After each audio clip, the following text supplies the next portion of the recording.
So Roger suggested this technique.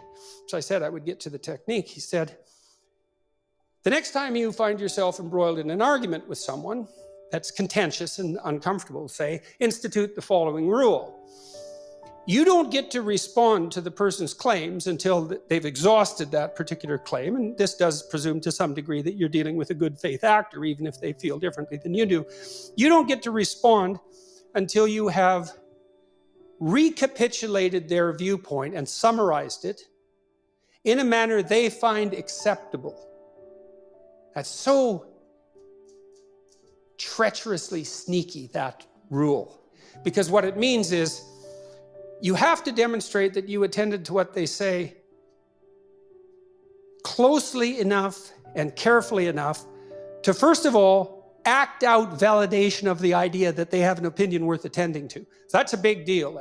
People really like being paid attention to. There's nothing people like more than that, unless they have something to hide. And even then, there's a part of them that would rather have that paid attention to than fail to pass, what would you say, to go unnoticed. Every cynic is entirely disappointed when his or her cynicism goes unchallenged, because there's a part of them, like a little unwarped part of their soul, that's still alive thinking, oh my God, I hope someone calls me on all my foolishness and cynicism, because if they don't, that means that it's valid and generally applicable, and I'm in hell, and what good is that? And I really mean that. And so you're called upon to, first of all, summarize what they said, which is not an easy thing, right? Because it means you have to, and sometimes it's somewhat incoherent and emotion-laden, especially if it's in the course of an argument. So you have to sort of strike right to the quick. It sounds to me like this is the point you were making. And then you lay out the point, and then you see they have to be happy with your summary. They have to be pleased with it, which means that you're doing exactly the opposite of straw-manning the argument, quite the contrary. And you're doing them a favor in some sense by reducing it to the gist, because that's actually an incredibly complex cognitive operation. I had one client who was extraordinarily seriously affected. And in the final analysis, I don't know if I was of any help to her, because the pit of family pathology she was ensconced in was so deep that no matter how far we dug, there was always a new layer of lies underneath the lies we had already worked months to uncover. It was just awful, like homicidal level awful, literally terrible.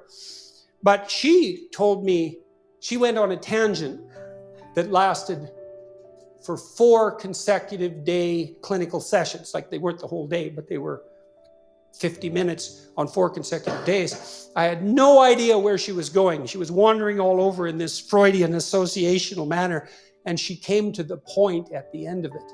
It was unbelievable. She was a very intelligent woman. She tied together this tremendously long, incoherent ramble into a little bow right at the end, like the punchline of a remarkable joke.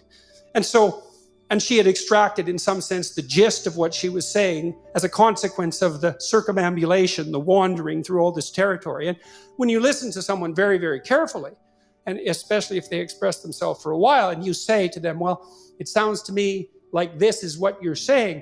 What you're doing is taking a tremendous amount of emotionally laden material, a lot of it unnecessary in the final analysis because of the ensuing synthesis, and offering them a synthesis, which is a great thing to do, especially if they're happy to accept it, because that also means that you did listen to them.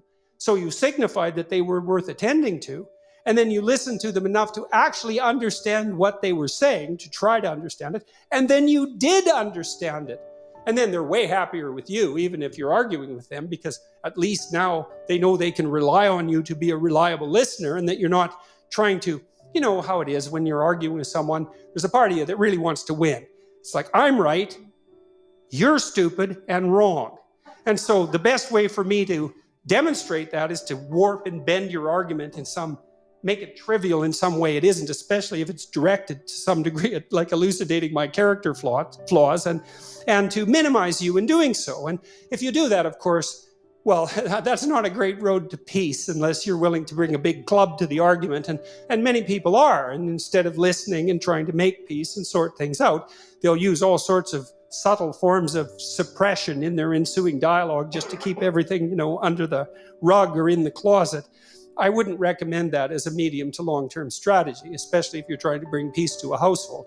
You have to go through this horribly painful process of listening to the people around you tell you what they think of their lives. And if you do that, then, well, maybe you can all come to a place that is characterized by something approximating genuine peace. And I would say that even psychophysiologically, I mean, when there's tension in a household and multiple, what would you say, systems of value operating simultaneously, there's a tremendous confusion about what should reign supreme, right? And you think, well, nothing has to reign supreme. We can all have our diverse opinions.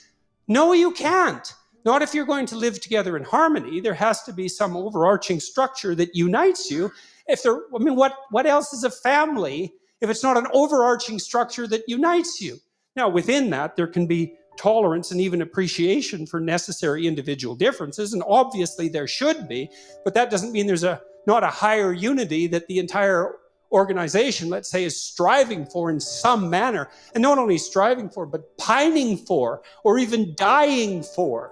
And I don't use those words lightly. Like, the absence of that incorporating higher structure is a felt sense of catastrophe on the part of the members of the family. They're always at each other's throats. They're interfering with each other's goals. They can't listen. They're in a chronic state of hyper-arousal because they don't know what to do ever. They're hopeless because no goals have been clearly defined, and we experience almost all our hope in relationship to defined goals. So this isn't some, what would you say, humanity's myth or some reality that isn't as concrete as everything that you see before you. It's quite the contrary. And as far as Rogers was concerned, well, you had to let people talk to find out what they thought, so they could find out what they thought, so they could move towards something, so they could move away from hell, because that's certainly what you see in clinical practice. I mean, people are suffering in ways you can you can probably imagine, because no doubt many of you have either been there or seen people who were there, lived with them. To move away from that's more real than anything else. If pain is more real than anything else, what's even more real than pain is whatever we have to fight off the pain. And that's free speech. It's identical with freedom of thought. It's associated with this capacity and necessity to listen deeply. They're flip sides of the same coin, to use a terrible cliche. And all the clinical data we have, including the more stringently research-oriented clinical inquiry, indicates quite clearly that the exchange of information like that, the generation of semantic and emotional information in a state of relative freedom, the revelation of those thoughts, and then the discursive analysis of those thoughts, and then the implementation into action and the testing of them, that is the pathway to health, insofar as that can be attained by, say, psychological or spiritual means. And so that's why free speech is not just another freedom or right among many. It's certainly not viewpoint diversity or anything like that. It's the mechanism by which we generate the conceptions that allow us to organize our experience in the world. It's that mechanism.